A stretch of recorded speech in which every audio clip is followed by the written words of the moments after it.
You received a text from your daughter telling you she's spending the night with friends. You tell her to be careful, to come home safely. She replies, "Don't worry." The next afternoon, you turn on the television and discover your daughter has become breaking news. Not because she was missing, because she had already been murdered. Tonight, we're travelling to Pakistan to talk about one of the country's most horrifying modern murder cases.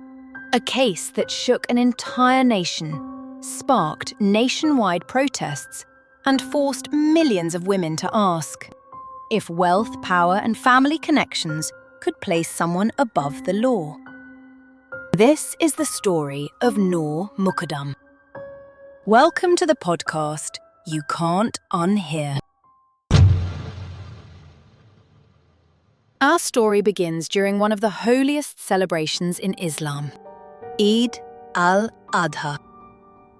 Every year, millions of Muslims around the world gather with their families to remember the story of Prophet Ibrahim, a story of sacrifice, faith, and obedience.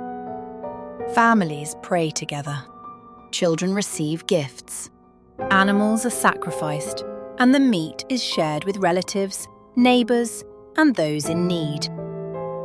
It's supposed to be a day of compassion, but in July 2021, while millions celebrated, one house in Pakistan became the scene of unimaginable horror. And what was sacrificed that day wasn't an animal. It was a young woman. Her name was Noor Mukadam. Noor was 27 years old. She wasn't just anybody. She was the daughter of Shaukat Mukadam, one of Pakistan's most respected diplomats.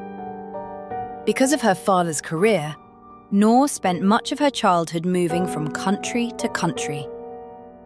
Ireland, South Korea, Kazakhstan, and several other diplomatic postings. She grew up surrounded by different cultures. She spoke fluent English, almost as naturally as her native language. Friends described her as warm, kind, independent, and full of life. Her parents adored her. To them, Noor wasn't simply their daughter. She was the centre of their family. Then there was Zahir Jaffer. If Noor represented diplomacy, Zahir represented privilege. His father, Zahir Jaffer, was one of Pakistan's wealthiest businessmen. The family owned construction companies, multiple businesses, and enormous properties. Their home sat inside one of Islamabad's most exclusive neighbourhoods. A mansion, large enough to employ security guards, gardeners, maids, drivers, and household staff. Money was never a problem. If Zahir wanted something, he usually got it. He'd spent years living overseas. He was born in the United States. He studied abroad and eventually returned to Pakistan to work inside his father's companies. But beneath the polished image, people who knew him described someone very different. According to his own father, Zahir had been rebellious since he was young. At one point, he was diagnosed with schizophrenia. His parents arranged psychiatric treatment, hoping medication would stabilise him. For a while, it seemed to help, but there were already other warning signs. While living overseas, Zahir had reportedly become involved in incidents involving women. Nothing seemed to permanently change his behaviour. Eventually, his family believed it might be time for him to settle down. Someone suggested marriage. So both families were introduced. On paper, they looked perfect together. A diplomat's daughter, the son of one of Pakistan's richest families. Well-educated, well-connected, respected. In 2018, Noor and Zahir began dating. Friends thought they made a beautiful couple. No one imagined how badly that relationship would end. Because as time passed, Noor began seeing a side of Zahir few people knew. He became controlling, quick-tempered. According to court testimony, their relationship grew increasingly abusive. Arguments became frequent. The emotional abuse was followed by physical violence. Eventually, Noor made a decision that probably saved her life for 6 more months. She ended the relationship. She told her parents everything. Why she was leaving. What had been happening.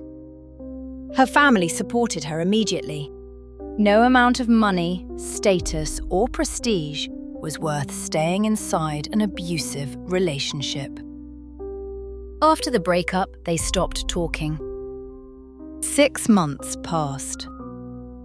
Then, on July 18th, 2021, everything changed. Around 9 o'clock that evening, Noor received an unexpected phone call. It was Zahir. His voice sounded different. He told Noor he was leaving Pakistan. His flight to New York was scheduled for 4 o'clock the following morning. He said this would probably be the last time they would ever see each other. Just one meeting. One final goodbye. Nothing more. Noor hesitated. She knew meeting an ex-boyfriend late at night wasn't exactly a good idea, especially one she had left because of abuse. But she also remembered the person she'd once fallen in love with. Sometimes the hardest people to leave are the ones who once made us the happiest. Eventually, she agreed. She didn't tell her parents who she was meeting. Instead, she simply said she was visiting a friend. If she'd told them the truth, they never would have let her go. Around 10 o'clock that night, Noor arrived at the Jaffer residence. Meanwhile, something else was happening. According to later testimony, Zahir contacted the travel agency handling his family's flights. He cancelled his ticket to New York. The airport taxi had already been booked. When the driver arrived, he was surprised to learn the trip had been cancelled. Zahir apologised and handed him a generous payment anyway. The driver thanked him and before leaving said something simple. "If you need me later, just call." He had no idea that offer would place him inside one of Pakistan's most infamous murder cases. Around 2 o'clock in the morning, his phone rang. It was Zahir again. This time he said they were going to the airport after all. The driver turned around and headed back. When he arrived, he saw Zahir walking toward the car. Beside him was Noor. As the driver loaded luggage into the trunk, he noticed something strange. Noor was barefoot. No shoes. No sandals. Just bare feet against the pavement. The driver remembered thinking, that was odd, but it wasn't his place to ask questions. He simply drove.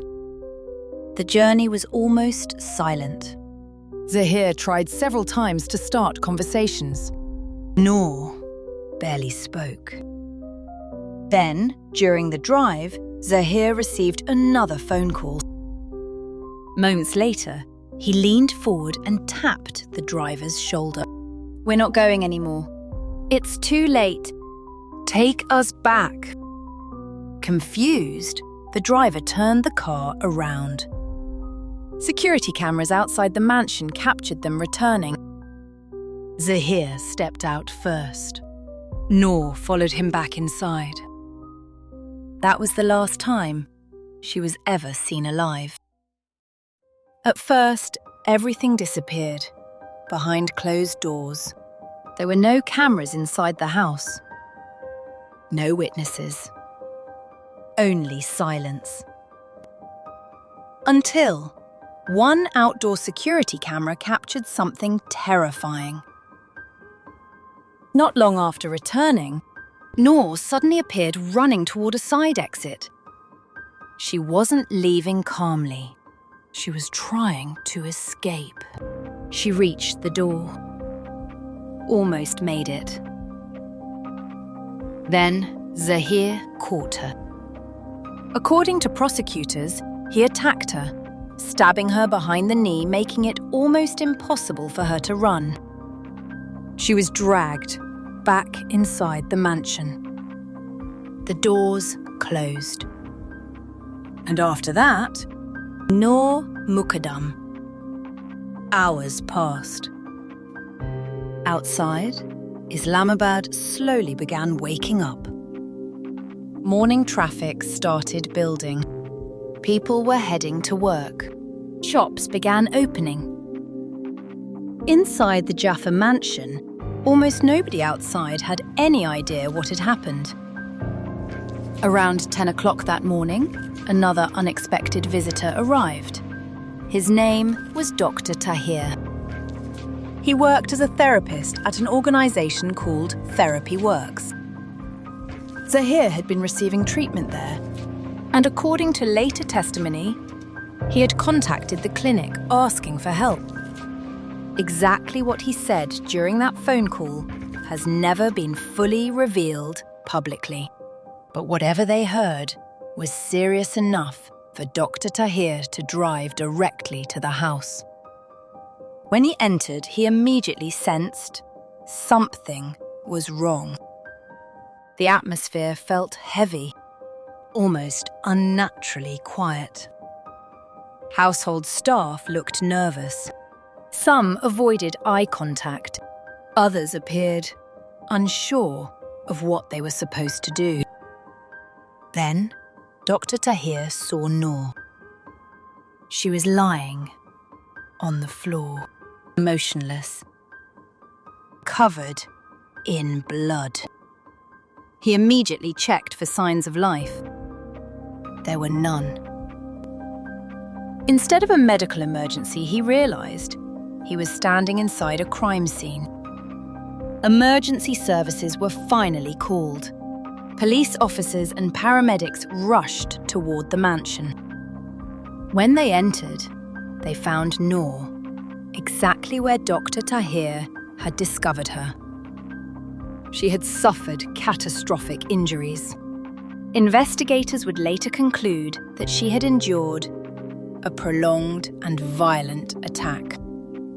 Near her body, officers recovered the suspected murder weapon. They also detained Zahir Jaffer inside the house. He hadn't run. He hadn't tried to disappear. He was still there when police arrived. As officers began securing the scene, they noticed something else. The crime scene didn't quite feel untouched. People inside the house had been moving around. Household employees were present. Phones had been used. Some witnesses appeared reluctant to answer questions. Almost immediately, investigators started wondering what exactly had happened between Noor being dragged back inside and the moment emergency services were finally called. Meanwhile, Noor's parents still had no idea their daughter was gone. The night before, she had simply told them she was meeting a friend. They expected she would come home. Instead, their phone rang. At first, they were given very little information, just enough to tell them to come to the hospital. No parent is ever prepared for that drive. When they arrived, their entire world collapsed. The daughter they had raised, protected, and loved for 27 years was gone. News spread with unbelievable speed. Within hours, television stations across Pakistan were broadcasting the story. People couldn't believe that something like this had happened inside one of the country's wealthiest families. The victim was the daughter of a respected diplomat. The suspect was the son of one of Pakistan's most influential businessmen. Almost immediately, the country split into two camps. Some believed justice would be served no matter how powerful the family was. Others feared the exact opposite. Because cases involving wealth, political influence, and elite families don't always end the way ordinary people hope. Then, the investigation took an unexpected turn. Police began examining phone records, security footage, witness statements, financial transactions. And according to prosecutors, the deeper they looked, the more they believed this wasn't simply a murder investigation anymore. Questions began emerging about the people inside the mansion. Who called whom before police arrived? Why did emergency services take so long to receive the call? Did everyone inside the house tell investigators the complete truth? Or was somebody trying to protect the son of one of Pakistan's most powerful families? Tonight, we've only uncovered how Noor Mukadam lost her life. We will continue in part 2, where we'll follow everything that happened afterward. The investigation, the allegations of a cover-up, the courtroom battle that captivated an entire nation, and the verdict that left millions debating whether justice had truly been served. If you don't want to miss part 2, make sure you're following this podcast because it will be released very soon. Trust me, the most unbelievable part of this story hasn't happened yet.